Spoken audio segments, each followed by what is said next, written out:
Thank you, Madam Chair, and I thank my colleague for using the Hawaii surf shop as an example of an entrepreneur. I'm particularly interested in promoting green buildings and energy-efficient homes, so this is a question directed to Mr. Hodgson.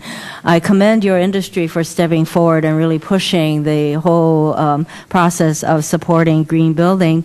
You mentioned a code, Section 445L. Now, that is just a credit for new homes, new home building. Does it apply to remodeled homes? No, there's a second. Thank you. There is a 45L is for new homes. There is also a retrofit section for energy efficiency improvements for rehab or remodel or renovation. And is that an extensively used section by home builders? Well, the home builders I deal with are people who build new homes and are not remodelers. So I'm not familiar with that, but I presume it's a code that's being proposed to be extended for 2 years, so I really couldn't speak to the popularity of that code. Another question.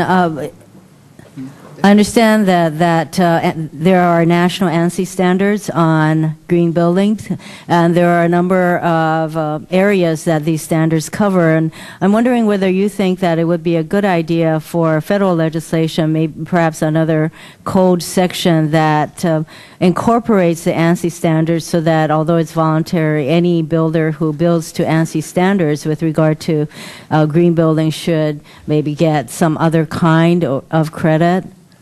Tax credit? Well, the ANSI standards that have been developed by the International Code Council and National Association of Home Builders are a building code. So there's no credit associated, tax credit associated with green building that I know. Yes, I realize there probably isn't anything now, and my question is, should there be? Should we move things along even more than through the 45L? I'm sure that would be an encouragement. Having federal legislation to promote green building standards, in my opinion, is not necessary, because the International Code Council is the combination of the three subnational or regional codes. And when they adopt this process, or adopt the ANSI 700 standard, which should happen in their 2010 adoption process, it will then become referenceable in the 49 states that use the I codes as a building code. So, does that include Hawaii? You said 49. I think Hawaii is the example that it's not included, but I'll have staff get back to you on that. So you're saying that that's adequate to promote correct. And then at that green time, Congresswoman, what will happen is the local jurisdiction or the state will make the call on what level of requirement they would want to have within the green building code.